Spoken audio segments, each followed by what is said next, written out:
The message came at 3 in the morning, Earth Standard Time. Chancellor Hana was sleeping in her small room at the United Earth Council building when her assistant knocked on her door. She opened her eyes and knew something was wrong. In her 20 years of service, no one had ever woken her at this hour for good news. She opened the door and saw the face of her young assistant. His eyes were red. His hands were shaking. He could not speak at first. He just handed her a tablet with a video file. Hana pressed play. The video showed a planet from space. It was 22B, one of humanity's colonies. 12 million people lived there. Families, children, workers who had traveled across the stars to build a new home. The planet was beautiful, with blue oceans and green lands. Then the ships came. They were warships, massive vessels that blocked out the sun. The video had no sound, but Hana could imagine the screams. She watched as the ships fired their weapons. Great beams of light struck the surface. Cities turned to ash in seconds. The oceans boiled. The green lands became black. The attack lasted 4 minutes. When it was over, there was nothing left. 12 million humans, gone. Hana watched the video 3 times. She did not cry. She did not scream. She simply sat on the edge of her bed and felt something change inside her chest. It was like a door closing. A door that had always been open, even during the hardest times. A door called patience. She stood up and looked at her assistant. "Call the council, every member. I want them in the chamber in 1 hour." "Ma'am, it's the middle of the night." "I know what time it is. Call them." 1 hour later, the great chamber of the United Earth Council was full. Representatives from every nation sat in their seats. Some were still in their sleeping clothes. Some had traveled from the other side of the world. All of them had seen the video. Hana stood at the center podium. She was a small woman, 63 years old, with gray hair and kind eyes. She had spent her whole life working for peace. She had shaken hands with alien leaders. She had signed treaties with species that looked at humans like they were insects.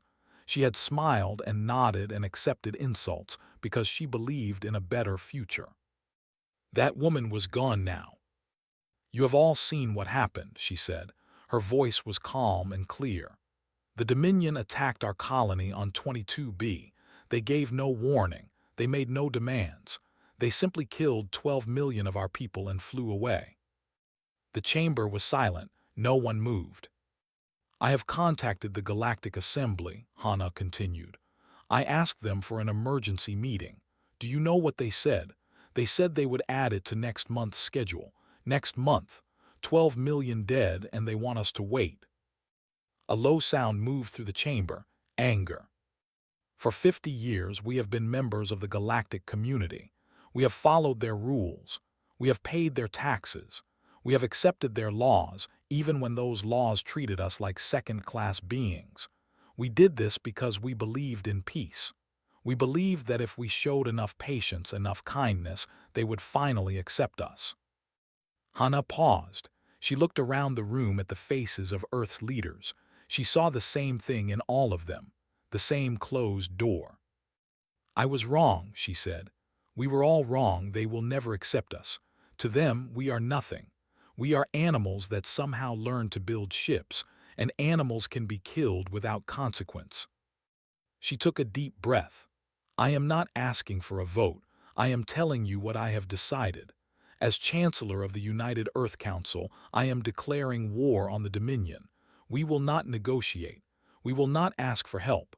We will show them what happens when you push humanity too far." The chamber exploded with voices. Some shouted in support.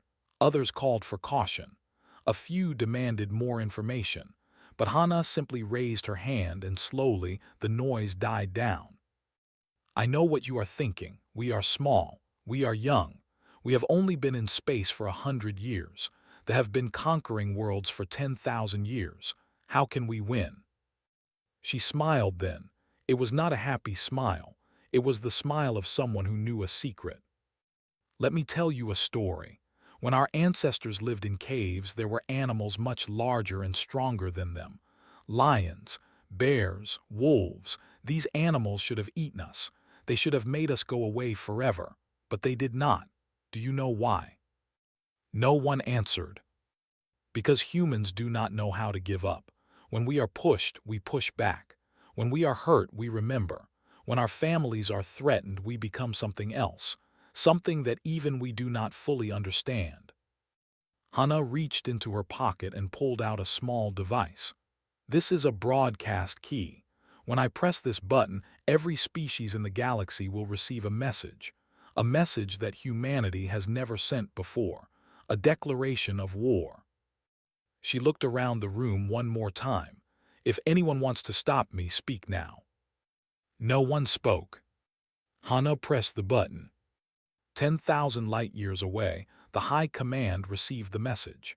Admiral, the leader of their military forces, played it on the main screen of his command ship.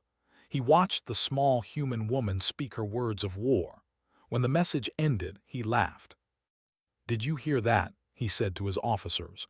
"The insects are angry, they want to fight us." His officers laughed too. They were tall, powerful beings with blue skin and 4 arms. They had conquered hundreds of worlds. Their empire stretched across an entire arm of the galaxy. The idea that humans could threaten them was like a joke. "Should we respond, Admiral?" one officer asked. Waved his hand. "Why, let them come. It will be good practice for our young warriors. The humans have never fought a real war. They do not know what it means." But another officer, an older female named Petra, did not laugh. She had studied humans for many years. She had read their history. She knew things that the others did not.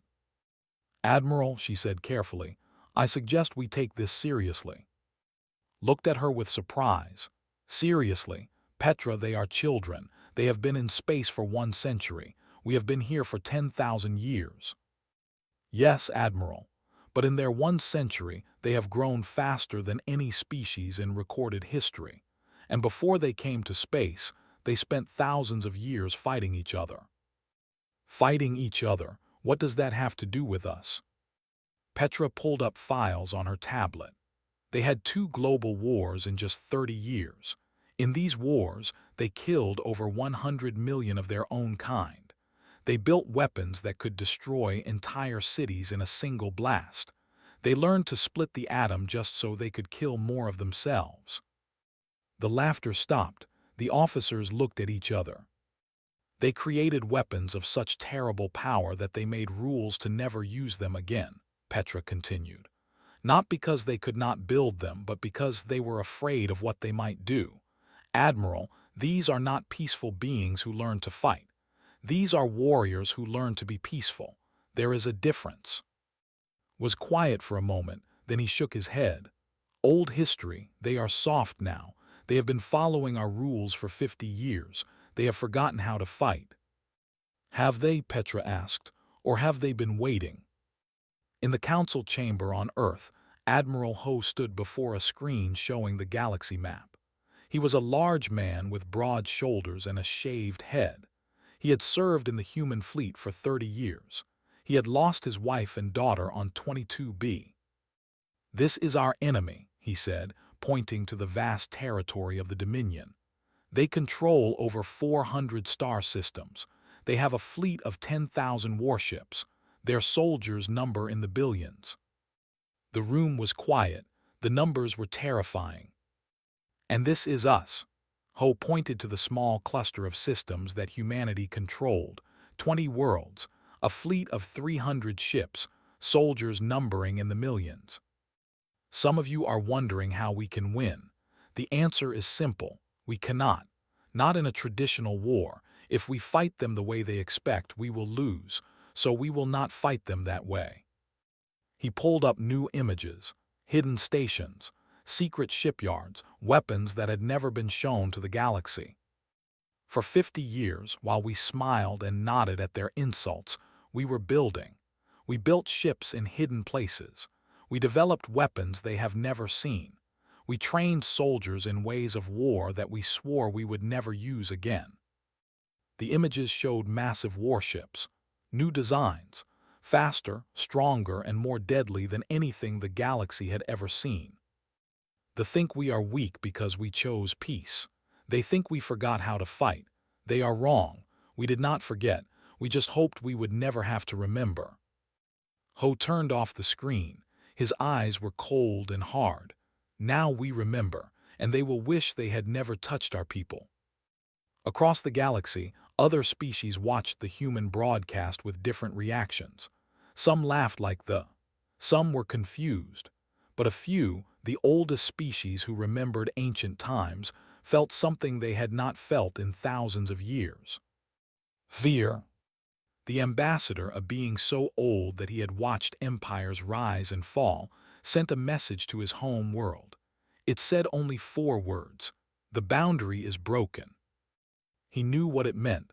Every species had a line that should never be crossed, a limit to their patience, a point where kindness turned to fury. The humans had reached that point. And unlike other species, humans did not just get angry. They got organized. They got efficient. They turned their fury into a machine of war that did not stop until the threat was completely destroyed. The ambassador had seen this before, in records from Earth's ancient past. Enemies who touched the human boundary did not survive to regret it. Now the whole galaxy would learn this lesson. The war had not yet begun, but everyone who understood could feel it coming, like a storm on the horizon, like the quiet before thunder. Humanity had finally announced war, and the cosmos knew it had crossed a boundary. 3 months passed after the declaration of war. The galaxy waited for humanity to attack. They waited for human ships to appear at borders. They waited for the battle to begin. But nothing happened. They laughed at this. Admiral told his officers that humans were all talk and no action. He said they had made their angry speech and then realized they could not really fight. He reduced the guard ships at his borders because he saw no point in wasting resources on an enemy that would never come. He was making a terrible mistake. Deep in the asteroid belt of a forgotten star system, Commander Sung stood on the bridge of a ship that did not officially exist. The ship was called the Ghost Wind. It was black as space itself, with no lights on its hull, no heat signature, and no signal that could be detected. It was one of 47 ships like it, all built in secret over the past 20 years. Sung was a tall woman with short black hair and eyes that never seemed to blink. She had joined the military at 18 and had spent her whole life preparing for a war she hoped would never come. Now that it had come, she felt neither excitement nor fear. She felt only focus. "Status report," she said to her crew. "All systems green, Commander. The other ghost ships are in position. We are ready." Sung nodded. She pulled up a holographic map of the galaxy. Red dots showed positions. Blue dots showed hidden human forces. There were far more blue dots than anyone outside the military knew. "Show me the shipyards." The map changed to show the secret places where humanity had been building. There were stations hidden inside gas giants, where the pressure would destroy any normal ship that came looking. There were factories built into the hearts of dead moons. There were training bases on planets so harsh that no other species would ever think to visit them. Sung smiled. For 50 years, humanity had been preparing, not because they wanted war, but because they knew it might come. They had learned from their own history that peace was only possible when you were strong enough to defend it. The door behind her opened, and a young officer walked in. His name was Jin, and he was the chief intelligence officer on the Ghost Wind. He carried a tablet with the latest information. "Commander, we have completed our mapping of patrol routes. We know exactly where their ships will be for the next 6 months." "How did you get that information?" Jin smiled. "They use an old communication system. They think it is secure because no one has ever broken it. They are wrong. We have been listening to their messages for 30 years. We know everything about them. Their supply lines, their weak points, the names of their commanders and their personal habits." Sung took the tablet and looked through the data. It was incredible. They had no idea how much humanity knew about them. They thought humans were primitive and stupid. They never imagined that those primitive humans had been quietly studying them all along. Send this to Fleet Command. Admiral Ho needs to see it. On Earth, Admiral Ho received the data in his underground command center. He sat in a room surrounded by screens showing information from across the galaxy. With him was the chief strategist of the human military. Was small and thin, with glasses and messy hair. She looked more like a librarian than a military leader, but she had the most brilliant mind on Earth. She could look at a battle and see 20 moves ahead. She could find weakness in any defense. They have 3 main shipyards, said, pointing at the map. Here, here, and here.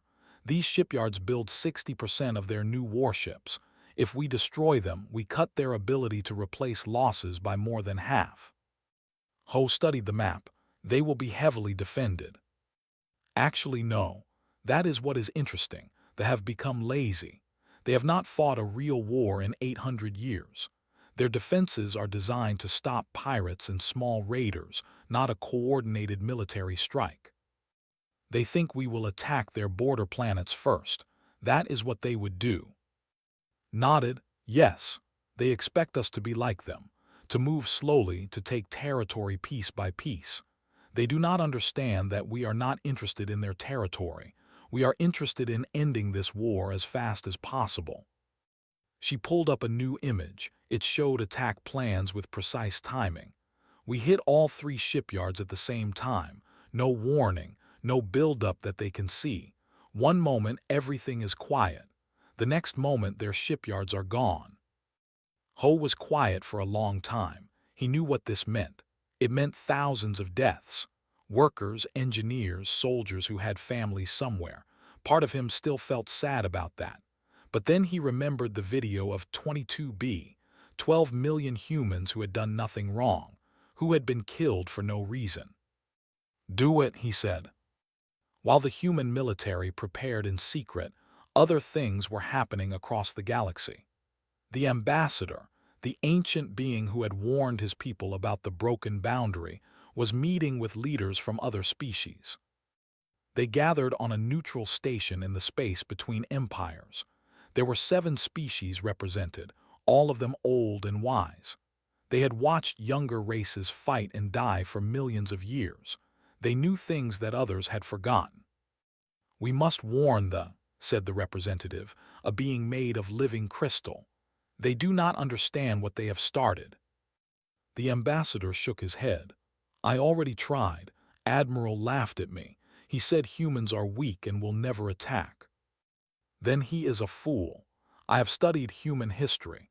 They may be young, but they are more dangerous than any species I have ever seen. A third being spoke. This was Mother Stone, the leader of the people. She was old beyond counting, a creature of rock and fire who had existed since before most stars were born. I remember when humans first came to space, she said, her voice like grinding mountains. They arrived in tiny ships that could barely fly. They had no weapons, no shields, nothing. And do you know what they did?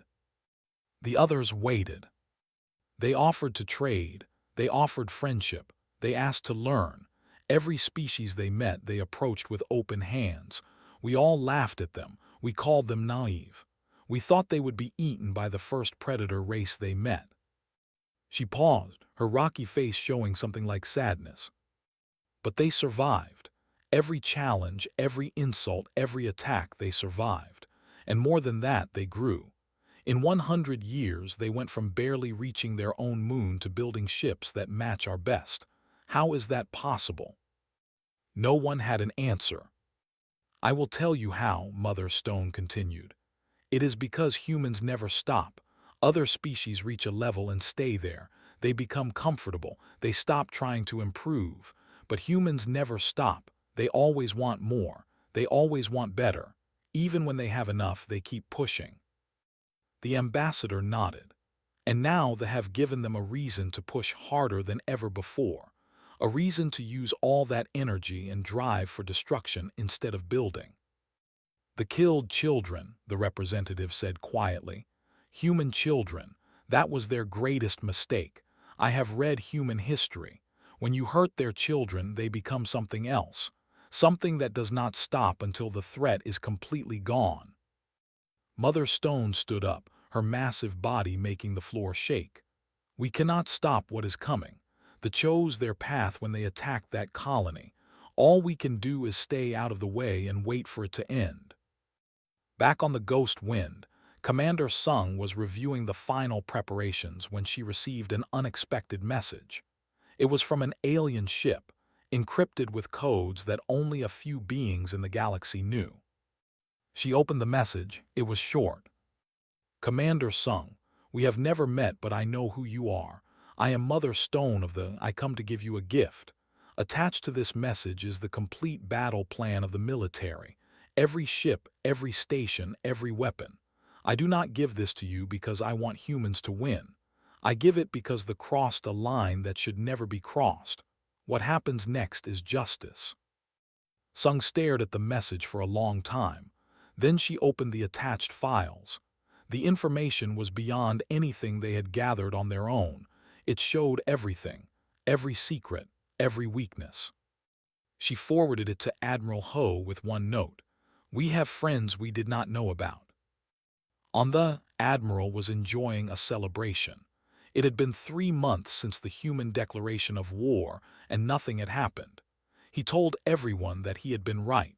Humans were cowards who made noise but never acted. His officers laughed and drank and congratulated themselves on their easy victory. The war was over before it began, they said. The humans had realized they could not win and had given up.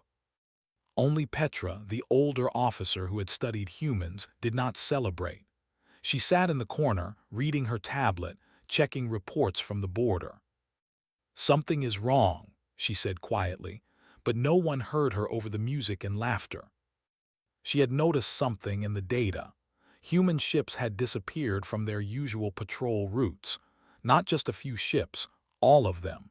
Every human vessel that they had been tracking was simply gone. Where were they? Petra stood up and walked to the window. She looked out at the night sky, at the stars that her people had ruled for 10,000 years. She did not know it, but at that very moment, 47 ghost ships were moving through space. They passed patrol stations without being seen. They moved through defense lines like shadows. They were getting closer to their targets. The storm that the ambassador had predicted was about to arrive. And when it hit, nothing in the galaxy would ever be the same again. In the command center on Earth, Admiral Ho watched the countdown on his screen. 3 hours until the attack. 3 hours until humanity showed the galaxy what it was truly capable of. Stood beside him. Are you ready, Admiral? Ho thought about his wife and daughter. He thought about their smiles, their voices, the way they had hugged him goodbye when he left for his last mission. He would never see them again. They were ash now, scattered across a dead planet. I have been ready for 3 months, he said. I have been ready since I watched that video. To think they ended something when they attacked that colony. They are wrong. They started something. And now they will learn what humans do when we are truly angry. He pressed a button on his console. The order went out across the galaxy. 47 ghost ships received their final commands. The silent preparations were complete. Now the war would truly begin. The shipyard at Prime was the largest construction facility in the Dominion. It floated in orbit around a gas giant, a massive structure of metal and light that stretched for hundreds of kilometers. 10,000 workers lived there, building the warships that kept thee in power. Station commander was having his morning meal when the first alarm sounded. He looked up from his food with annoyance. False alarms happened sometimes. Sensors would detect an asteroid or a piece of space debris and panic. What is it? He asked the officer on duty. Unknown, Commander, the sensors are showing nothing. Then why is the alarm going off? The officer looked confused. That is the problem, sir. The sensors are showing nothing where there should be something. The patrol ships at Checkpoint 7 are not there anymore. Frowned and stood up. He walked to the command center, still holding his drink. When he arrived, he found his staff staring at screens with expressions of confusion and growing fear. "Reports," he ordered.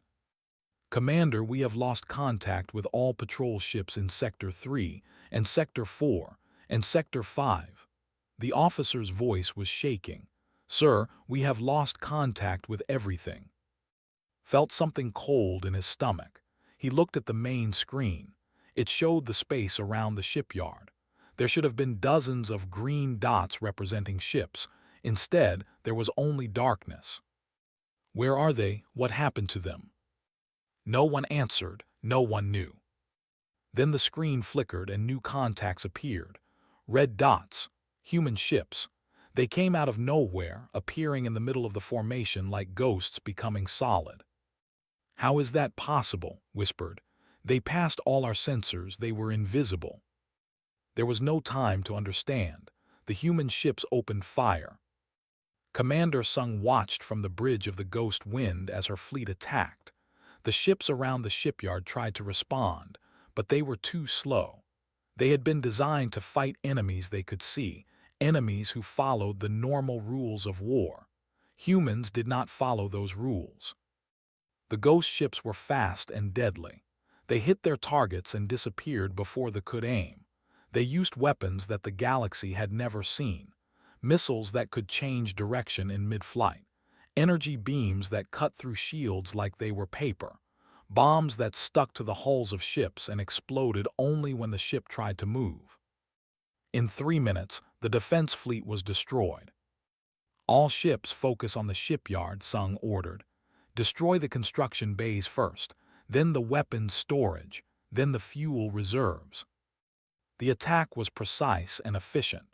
Human ships moved in perfect coordination, each one knowing exactly where to go and what to do. They had trained for this mission for 20 years. They had run simulations thousands of times. They knew every part of the shipyard better than the did. Station Commander watched helplessly as his facility was torn apart. Explosions lit up the darkness of space. Sections of the shipyard broke away and drifted into the gas giant below. Workers ran through burning corridors, trying to reach escape pods. "Send a message to the," said, his voice barely a whisper. Tell them the humans came."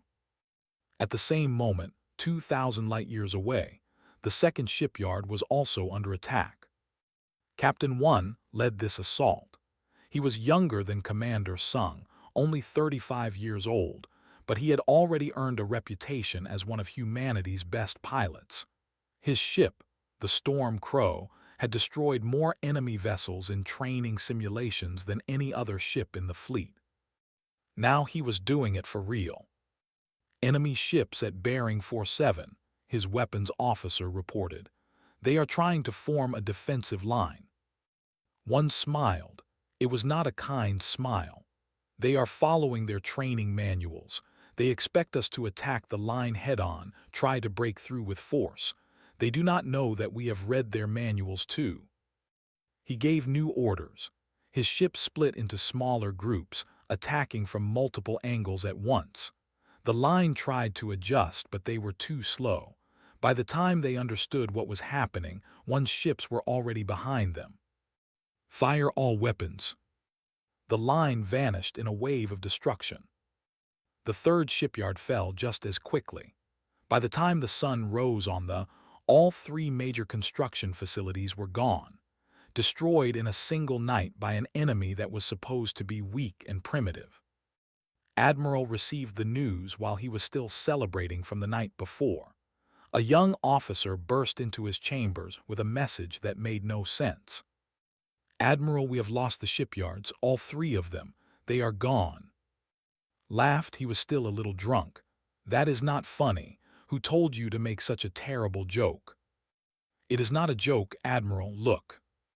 The officer showed him images from the attacks, watched as his people's greatest facilities were torn apart by ships that moved like nothing he had ever seen. His laughter died. The color drained from his face. "How many ships did they lose?" he asked. "None, Admiral. The humans did not lose a single ship." Sat down heavily. His mind could not accept what he was seeing. This was impossible. The humans were supposed to be weak. They were supposed to be afraid. They were supposed to give up when they saw the strength of the Dominion. Instead, they had struck at the heart of power with precision and skill that surpassed anything his own military could do. "Get me a connection to the other admirals.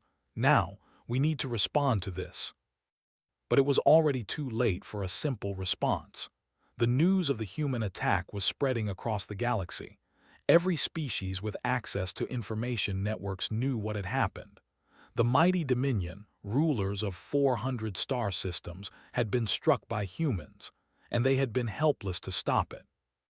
On the station between empires, the ancient beings who had gathered to watch were silent.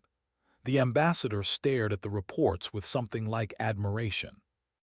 "They hit all 3 targets at exactly the same time," he said, "coordinated across thousands of light years. Do you understand how difficult that is? Even our best military could not do such a thing." "And they used weapons we have never seen," the representative added. "Ships that can hide from any sensor, missiles that think for themselves. How did they develop such things in only 100 years?" Mother Stone's voice rumbled like distant thunder. "Because they had to. Every challenge they faced, they answered with innovation. Every problem they met, they solved with creativity. They did not have time to be slow and careful like the rest of us. They had to be fast or they would die." The ambassador nodded. The thought human weakness was their peace. They were wrong. Human peace was their strength. All that energy they could have used for war, they used for building, for learning, for growing. Now they have turned that energy back to war, and look what happens. On Earth, Chancellor Hana received the reports with quiet satisfaction. She stood in the council chamber, surrounded by leaders who had been afraid just 3 months ago. Now they looked at her with something else: hope. "Phase 1 is complete," she announced. "The shipyards are destroyed. They have lost 60% of their ability to build new ships, but this is only the beginning." She pulled up new images on the main screen. "These are the next targets: supply stations, fuel depots, communication hubs. We will not attack their planets or their people. We are not monsters, but we will destroy everything they need to make war." Admiral Ho stepped forward. "They will respond. They still have 10,000 warships. They will send them to attack our worlds." "Let them try," Hana said. "They will find that our worlds are not as undefended as they thought. And while they waste their ships attacking prepared positions, we will continue destroying their infrastructure. Every day they will become weaker, and we will become stronger." She turned to face the council fully. "I promised you that we would show the galaxy what happens when you push humanity too far. Tonight we began to keep that promise, but remember why we fight. We do not want to conquer. We do not want to rule. We want only one thing. We want them to understand that attacking our people has consequences. We want them to know that human lives have value, and we want to make sure they never, ever forget." In the days that followed, the galaxy watched in amazement as humanity continued its campaign. Human ships appeared and disappeared like shadows.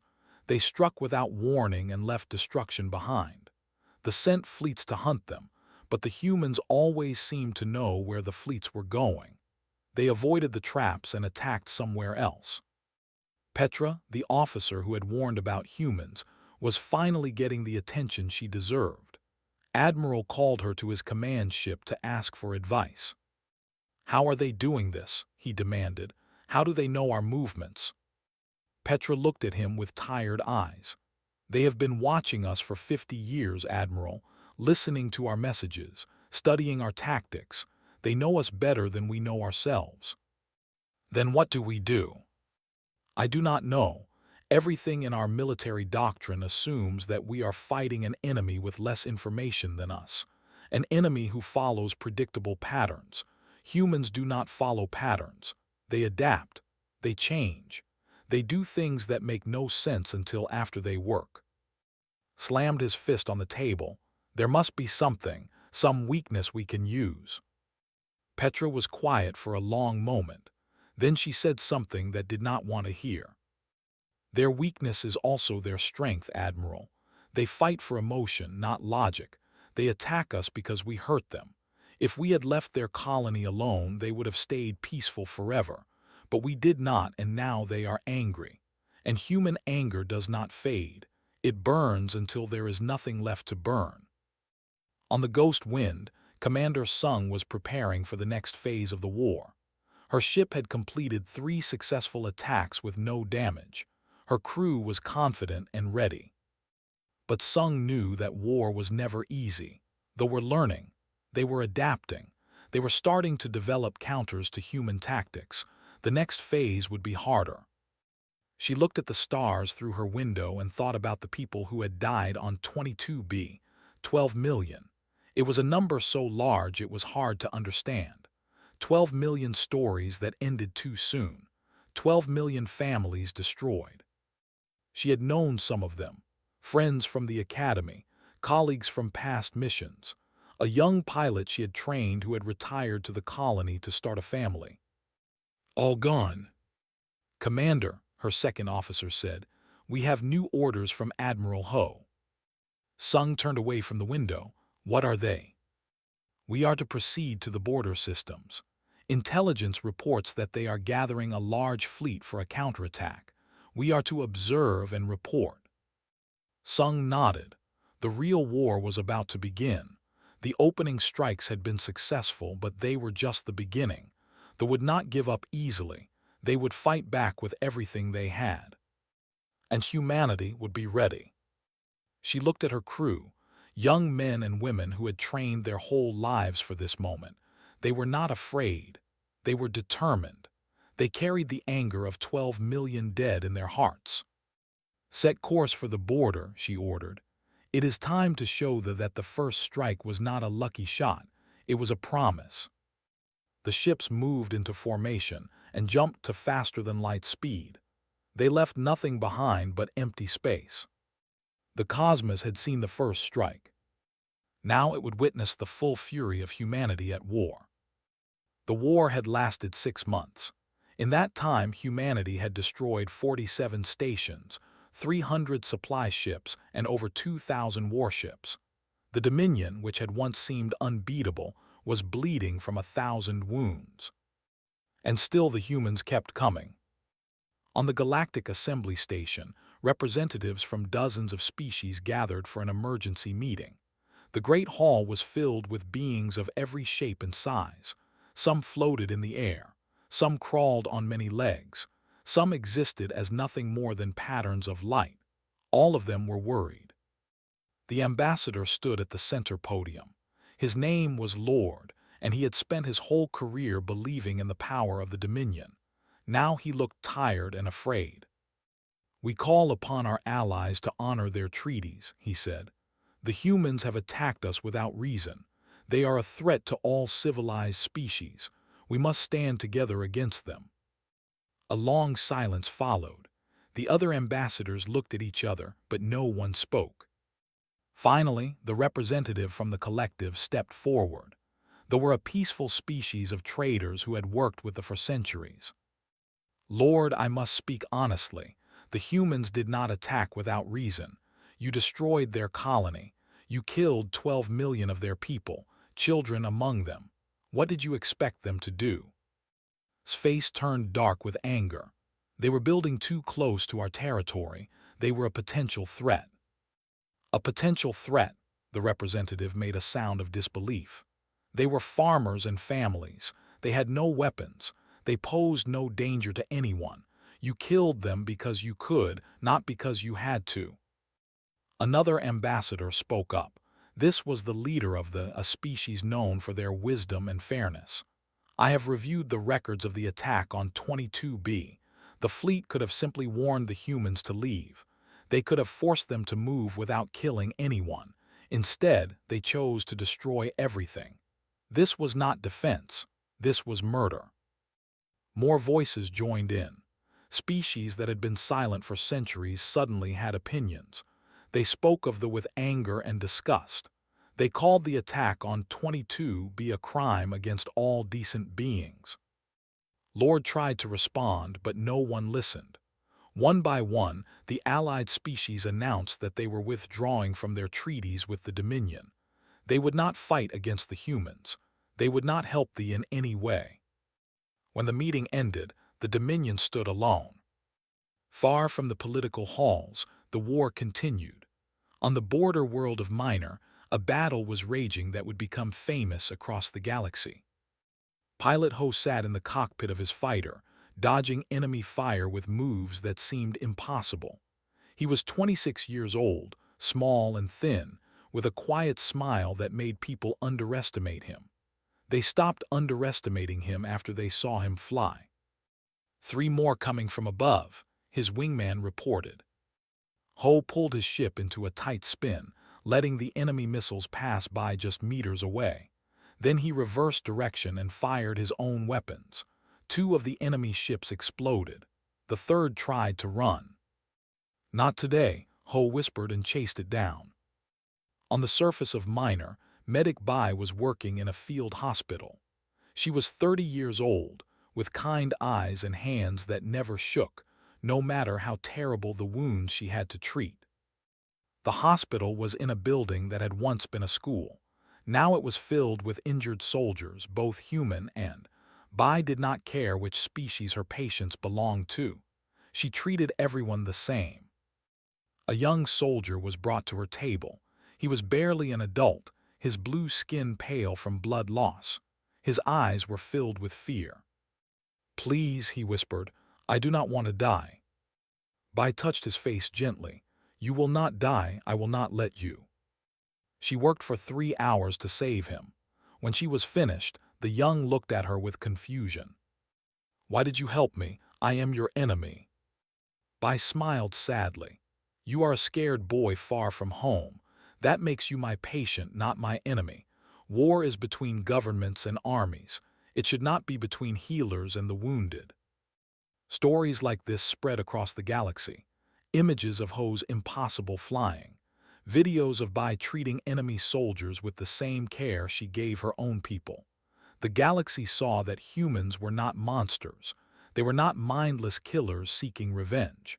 They were people who fought hard but never lost their humanity. These stories changed how many species viewed the war. They had tried to paint humans as dangerous beasts that threatened all civilized life. But the evidence showed something different. Humans could be fierce and deadly, yes, but they could also be kind and merciful. The difference was that they chose when to be each. The Emperor watched the reports with growing despair. His empire was falling apart. His allies had abandoned him. His fleets were being destroyed one by one. He called Admiral to his throne room. "How did this happen?" the Emperor demanded. "You told me humans were weak. You told me they would never fight." Could not meet his emperor's eyes. "I was wrong, my lord. We all were. We saw their kindness and thought it was weakness. We saw their patience and thought it was fear. We did not understand that they were simply choosing not to fight. And now they have chosen differently." "Yes, my lord, and I do not know how to stop them." The emperor sat in silence for a long time. He was old, over 300 years, and had ruled the Dominion for most of that time. He had seen many wars. He had defeated many enemies, but he had never faced anything like this. "What do they want?" he finally asked. Petra stepped forward. She had been standing in the shadows, waiting to be called. "I have studied their broadcasts, my lord. They have been clear about their goals from the beginning. They want justice for 22B. They want the Dominion to acknowledge what it did was wrong, and they want guarantees that it will never happen again. That is all. They do not want our territory, our resources, our submission. No, my lord, they want only what I have said. The humans are not fighting to conquer. They are fighting to make a point." The emperor laughed bitterly. "All this death, all this destruction to make a point. With respect, my lord, we killed 12 million of their people to make a point of our own. We wanted to show them that they were small and powerless. We wanted to put them in their place. They are now showing us that we were wrong about what their place actually is." The Emperor was quiet again. Then he asked the question that had been burning in his mind for months. "Can we win this war?" Petra and looked at each other. Neither wanted to answer. Finally, Petra spoke. "No, my lord, we cannot. The humans have destroyed too much of our infrastructure. We cannot build new ships fast enough to replace our losses. And every month they develop new weapons that we have no defense against. If the war continues, we will eventually be defeated." "How long?" "At the current rate of losses, 2 years, perhaps 3, but the end is certain." The Emperor closed his eyes. He had built his empire through strength and will. He had never surrendered to anyone. The thought of asking for peace from a species he had once considered worthless was almost unbearable. But he had no choice. "Send a message to the humans," he said. "Tell them I wish to negotiate." The human fleet surrounded the 3 days later. Hundreds of ships, including the massive carriers and the silent ghost vessels, formed a ring of steel around the planet. They did not fire. They simply waited. Chancellor Hana received the Emperor's message with mixed feelings. Part of her was relieved that the war might end. Part of her wanted to continue, to punish thee until nothing was left. But she was not a monster. She had never been a monster. She had started this war to prove that human lives had value. Continuing it beyond necessity would prove the opposite. "Accept the meeting," she told her staff. "But we negotiate from a position of strength. Our fleet stays in place until we have a signed agreement." Admiral Ho stood beside her. "The military agrees with this decision, Chancellor. We can win this war, but the cost would be terrible. If we can achieve our goals through negotiation, we should try." Hana looked at him with understanding. "You lost your family on 22B. More than anyone, you have reason to want revenge. Are you sure you support this?" Ho was quiet for a moment. Then he spoke slowly, carefully choosing his words. "My wife and daughter are gone. Nothing I do will bring them back, but they would not want me to become a monster in their name. They would want me to fight until justice was possible and then stop. That is what we are doing." Hana nodded.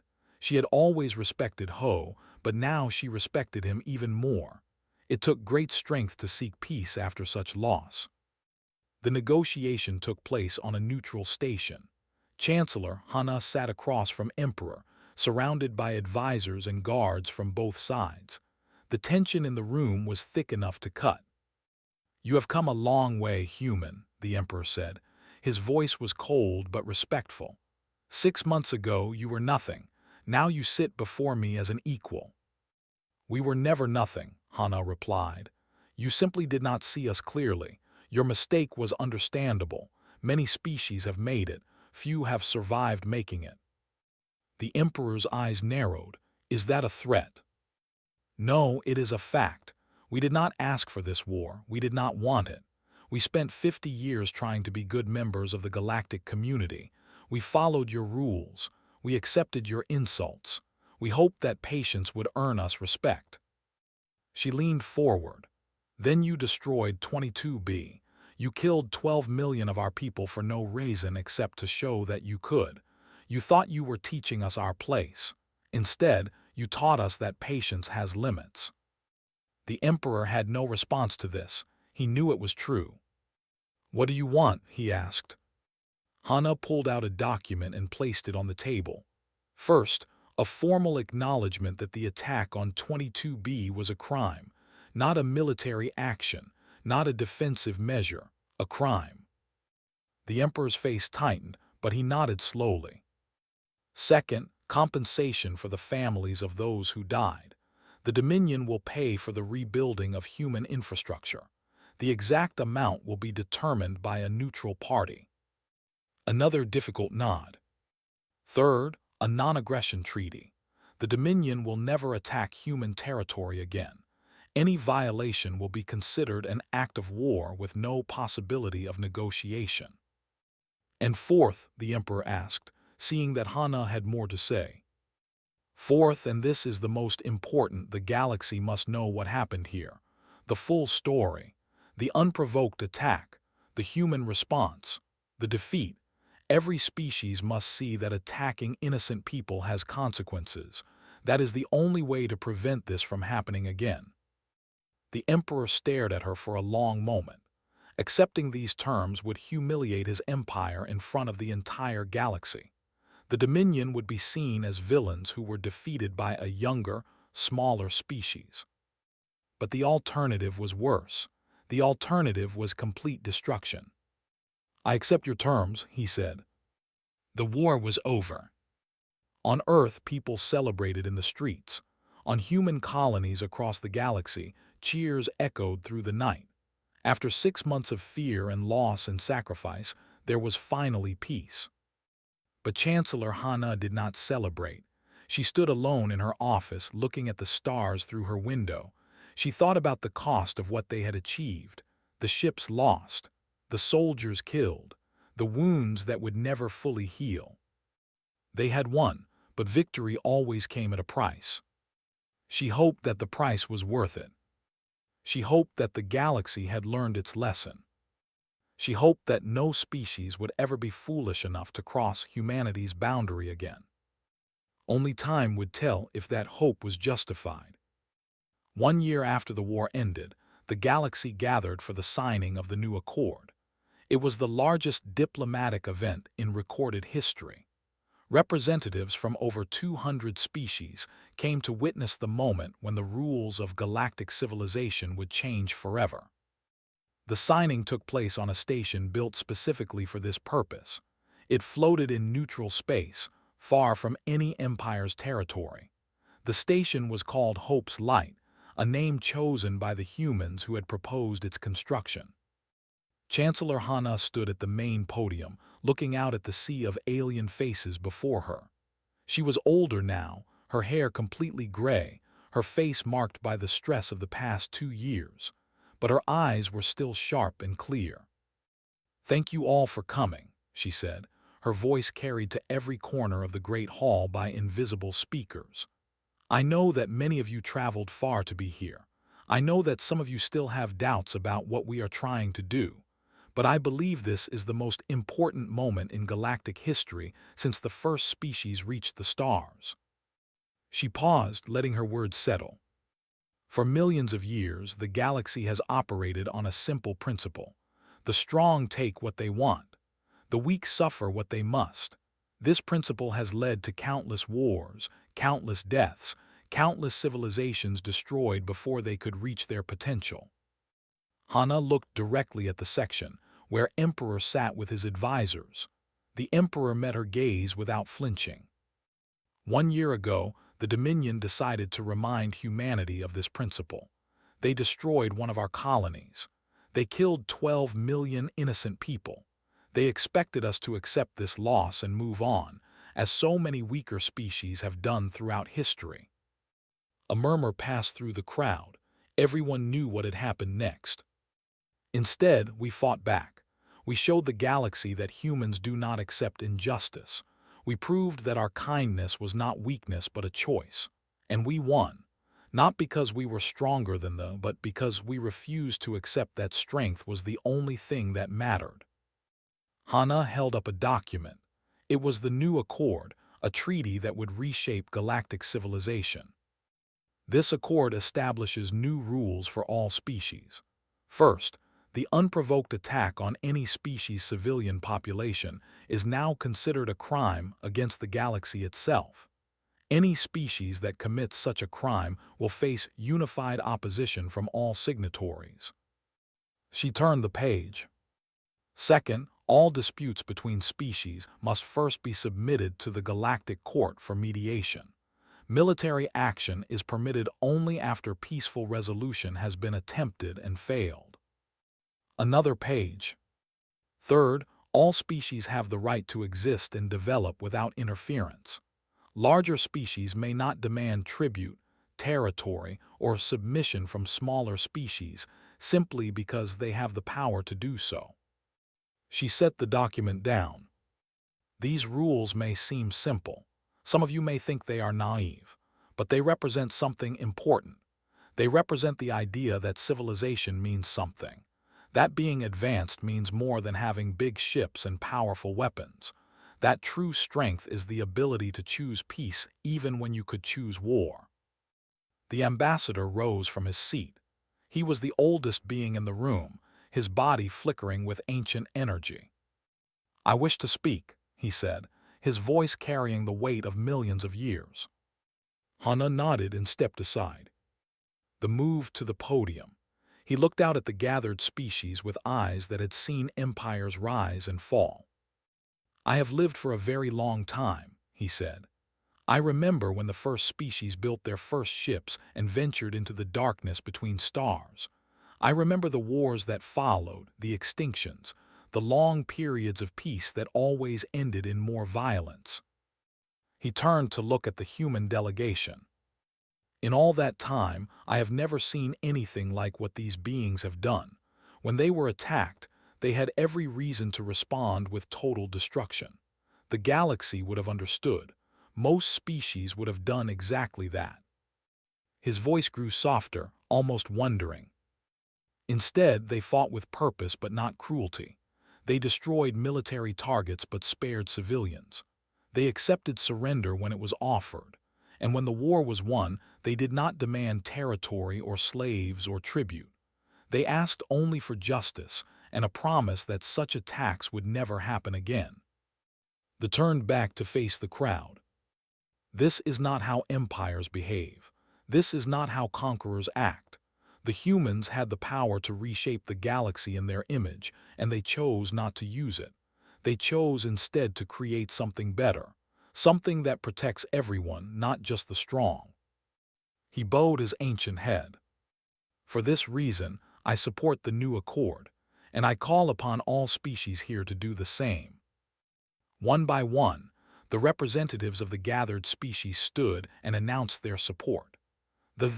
Even the, whose ancient leader Mother Stone spoke words of approval that echoed like mountains settling. Finally, only the remained seated. Emperor stood slowly. The room fell silent. Everyone watched as he walked to the podium where Hana waited. "1 year ago," he said, "I ordered the attack on 22B. I believed I was protecting my empire from a potential threat. I believed that humans were weak and would accept their loss without fighting." He paused, his old face showing emotions that few had ever seen on a ruler. "I was wrong. Wrong about humans. Wrong about what strength really means. The humans defeated my empire not because they had better weapons, though they did. They won because they fought for something beyond power or territory. They fought for an idea, the idea that every life has value, the idea that civilization should mean more than who can hurt whom." He looked at Hana. "Chancellor, on behalf of the Dominion, I accept the new accord, and I offer my personal apology for the crime that started this war. Nothing I can say will bring back those who died, but I promise that such a thing will never happen again while I am emperor." Hana met his eyes for a long moment, then she extended her hand. The emperor took it. Across the galaxy, beings watching the broadcast saw something that had never happened before. A human and a shaking hands as equals. A treaty signed not because one side had completely conquered the other, but because both sides recognized that there was a better way. The celebrations lasted for days. On every world that had signed the accord, people gathered to mark the beginning of a new era. But not everyone was celebrating. Admiral Ho stood alone on a cliff overlooking the ocean, watching the waves crash against the rocks below. He had not attended the signing ceremony. He had not wanted to be part of the public display. Hana found him there as the sun was setting. "I thought you might be here," she said, standing beside him. Ho did not look at her. "I watched the ceremony on my tablet. It was beautiful, historic, everything we fought for. But—" He was quiet for a long time. When he spoke, his voice was heavy with old pain. "My wife's name was Young. My daughter was called Min. She was 12 years old. She loved to draw pictures of the stars. She said she wanted to be an explorer when she grew up. Hana listened without speaking. I know we did the right thing. I know the accord will prevent other families from suffering what mine suffered. I know that Young and Min would be proud of what we achieved. He finally turned to face her. But I miss them, every day, every hour, and part of me wishes we had destroyed them completely, burned their worlds, ended their species, made them feel what I feel. Hana nodded slowly. I know. There were moments during the war when I felt the same way, when I wanted to give the order to attack there and keep attacking until nothing was left. What stopped you? She thought about the question carefully. My grandmother. She survived a terrible war when she was young. When it was over, the winners wanted revenge. They wanted to punish everyone who had been on the other side. My grandmother spoke against this. She said that revenge feels good for a moment but creates more suffering in the end. She said the only way to truly win was to build something better. Hana looked out at the darkening sky. She was right. If we had destroyed them, we would have become them. We would have proven that the strong take what they want and the weak suffer what they must. Instead, we proved something different. We proved that humans can be pushed to war, but we choose what kind of war to fight. We choose when to show mercy and when to press for victory. We choose to be better than our enemies. Ho closed his eyes. Tears ran down his face, the first he had shed since the day he learned his family was gone. I hope you are right, Chancellor. I hope this peace lasts. I hope my wife and daughter did not die for nothing. Hana put her hand on his shoulder. They did not. I promise you. The galaxy will never forget what happened here. They will never forget what humans are capable of, both the fury and the mercy. And no species will ever be foolish enough to test us again. 5 years later, the new accord was the foundation of galactic civilization. Disputes were settled through negotiation and law. Military conflicts were rare and quickly resolved. The old ways of conquest and domination were fading into history. Humanity took its place among the elder races, respected not for its power but for its principles. Human diplomats served throughout the galaxy. Human engineers helped build new stations and ships. Human artists and scientists contributed to the growing body of galactic knowledge. And in schools across 1,000 worlds, children learned the story of the war. They learned about the attack on 22B and the human response. They learned about the fury and the mercy. They learned about the choice. The story always ended the same way. Once the humans were seen as weak because they chose kindness. Then they were seen as monsters because they chose war. But the truth was simpler than either of these views. Humans were neither weak nor monstrous. They were simply beings who understood something that many older species had forgotten. Kindness is not weakness. It is a gift given freely, and it can be taken back. Patience is not fear. It is a choice made in hope, and it has limits. Peace is not surrender. It is the highest form of strength because it requires the power to make war and the wisdom not to use it.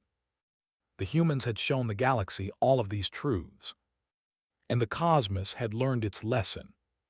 Some boundaries should never be crossed. Humanity had set a new boundary for all species. A boundary of hope.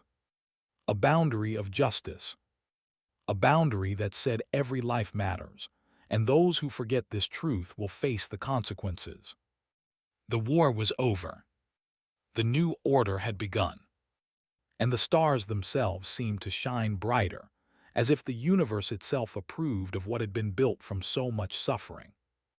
In her office on Earth, Chancellor Hana looked at the night sky one final time before retiring. She thought about everyone who had been lost, everyone who had sacrificed, everyone who had believed in a better future. "We did it," she whispered. "We made something good out of something terrible. I hope you can see it wherever you are." Then she turned off the light and went to rest. Tomorrow would bring new challenges. But tonight there was peace. And that was enough.